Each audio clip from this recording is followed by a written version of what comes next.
Today I'm going to show you a simple and pretty straightforward way of laying out a scroll. You can use this method to design any type of scroll that you want and in any size that you want. So the advantage of this system is that it allows you to draw a scroll on your drawing board or draw it full size, and you'll know that it's the same proportion.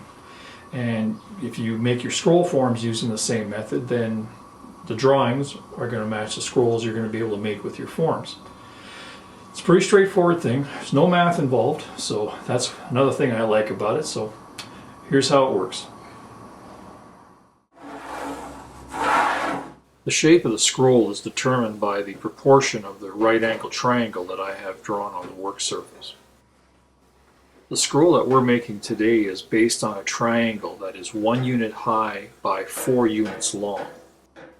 The shape of the scroll changes depending on the number of units used to lay out the baseline. The longer the baseline, the more gradual the scroll. The scroll is made up of a series of 90-degree quadrants that are all joined together. To start the scroll, scribe the largest radius, which is equal to the height of the right angle triangle. Here I'm just penciling in the arc to make it a little easier to see.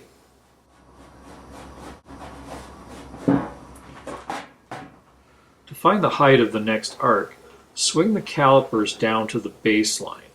The point where the caliper touches the baseline is where you're going to measure the height of the next arc. Now you set the calipers from the baseline up 90 degrees to intersect with the sloping side of the triangle. And now this radius is added to the first arc that is drawn on the work surface. You simply place the divider at the end point of the first arc and then estimate where the vertical line would fall below the starting point of the arc and scribe the arc roughly 90 degrees. It's not a critical measurement.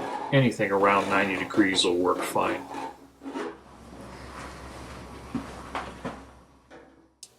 To find the height of the next radius, you use the current caliper setting to find the location on the baseline for the height of the next radius, exactly the same way you did for the first radius. And once again you adjust your calipers at this new location to go from the baseline to the sloping side of the triangle. This time when you're scribing the arc, you'll be estimating the pivot point on a horizontal line rather than a vertical line. And then you just continue this process, working your way down the triangle until you have the completed scroll.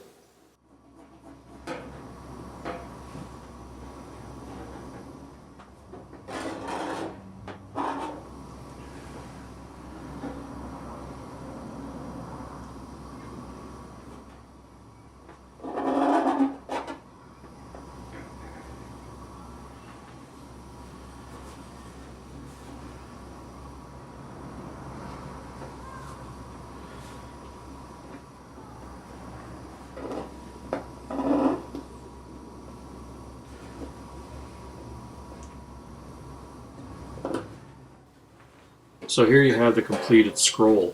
I label my scrolls based on the number that I use to create the baseline. So this would be a number 4 scroll. Here's another number 4 scroll. At first it might seem like a totally different shape, but it's just a number 4 scroll that was built using a larger triangle. So the initial radius was larger than the one that we've drawn today. Because they're both the same scroll, I can rotate the larger scroll and find the smaller scroll within it. And I can do the same thing with this smaller number 4 scroll. By spinning it around, I can find the matching radiuses that will show that it's exactly the same scroll that we drew today. That's the importance of using a system to lay out your scrolls. Sometimes there's an advantage to building scroll forms in sections. This scroll form is going to be made up of 2 sections that are going to work together, the large outer sweep of the scroll as well as the smaller inner scroll. When you're joining scroll forms together, it's important to have a common radius on both forms that can be used to register the scroll as you're working.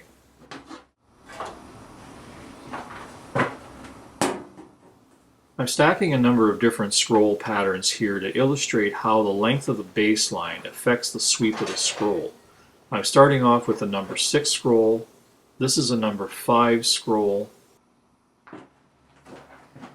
This is a number 4 scroll like the one we drew today. This is a number 3 scroll. And this is a number 2 scroll. You can see how the changes in the scroll become a lot more dramatic as the baseline is shortened. Of course, the baselines don't always have to be whole numbers. For example, this number 2 scroll is almost unusable, the change is so drastic. But if you made a 2.5 scroll, it would probably be a nice transition to the 3 scroll. Next. Okay, so we're ready to start working with our scrolls.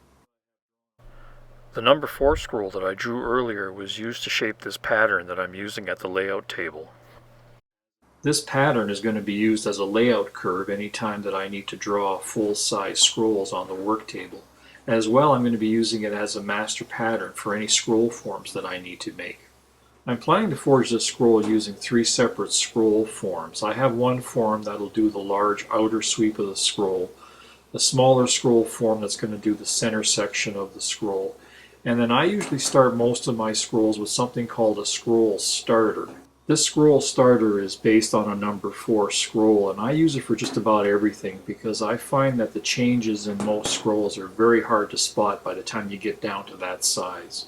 Now, it's important to understand the relationship between this pattern and the actual scroll form. This pattern has to sit directly on top of the scroll form, and it has to match it exactly in terms of shape and length. So when you lay this pattern on the steel, you know exactly what the shape of the scroll is and exactly where your scroll form starts and ends. The reason I use a number of scroll forms is because that gives me the greatest amount of flexibility in designing scrolls while keeping the number of scroll forms that I have around to a minimum. For example, here I can create a scroll that has quite a different look simply by going from the scroll starter and jumping to the outer sweep of the scroll. Another reason is that quite often you need a larger open area in the center of a scroll to accommodate a larger decoration like this flower that I'm drawing in here. And a conventional scroll form that goes right to the center wouldn't give you that amount of room to work. But by having a scroll form built up in different sections, I can simply eliminate the center to give me the room that I need. In this example, I'm laying out 2 separate scrolls that are going to intersect at 2 points. Again, I'm using the patterns to quickly lay out the scroll by simply tracing around it. Now I'm using the pattern for the outer sweep of the scroll to get an idea of where I want the 2 scrolls to intersect. The 2 scrolls are going to be touching, so before I can draw it in, I need to draw in the thickness of the bars for both scrolls. Now remember that the line on the work surface right now is actually the shape of the scroll form, so I have to draw the thickness of the metal on the outside of that line to get the actual position of the scroll. And then I add the thickness of the bar for the intersecting scroll that's going to meet up with it. And then I trace the pattern out to show how the scroll form is going to be used to shape this scroll. I also need to lay out the thickness of the bar for the 2 areas where the scrolls are going to be intersecting. Then I can accurately measure the location for these 2 points and prepare the blank.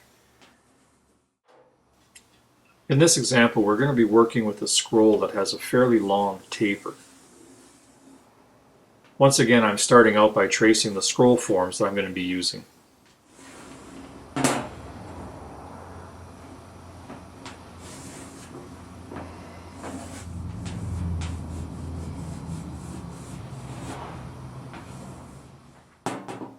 Next, I'm going to use a couple of different size bars to help me lay out the taper that I want for this scroll. Laying out the taper this way is going to allow me to measure the transition points and estimate the bar stock that I'm going to need to forge the scroll.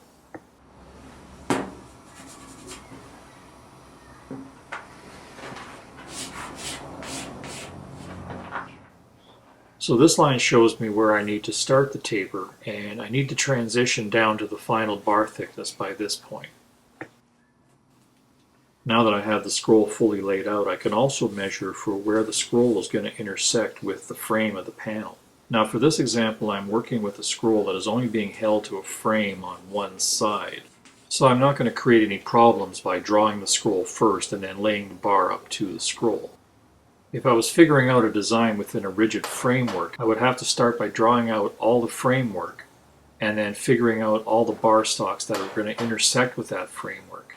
And then I would work with the scroll forms to figure out the pattern. Full-scale patterns also give you the opportunity to measure for elements that need to be assembled before you start bending the scroll. So for example, this minor scroll needs to be welded and finished before I actually forge the scroll. There's two basic ways of measuring the length of a curved line. The first is to set up a pair of dividers to a known distance, for example 1 inch, and then pacing along that line. This is a fairly good method for a short line, but it can get a little tedious for a long line. As well, the accumulated error on a long line can be pretty surprising, especially if the points of your dividers are a little worn and tend to travel a little bit with each rotation. The second method is to use some form of traveler. This is the same tool that a wheelwright would use to measure the tire on a wagon wheel.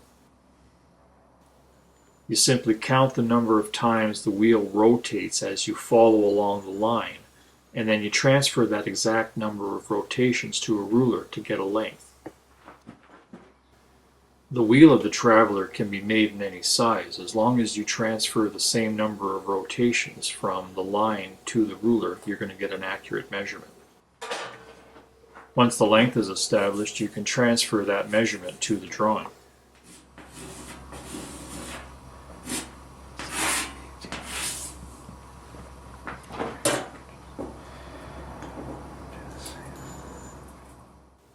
And then you just continue this process for all of the dimensions that you need to get off of this drawing.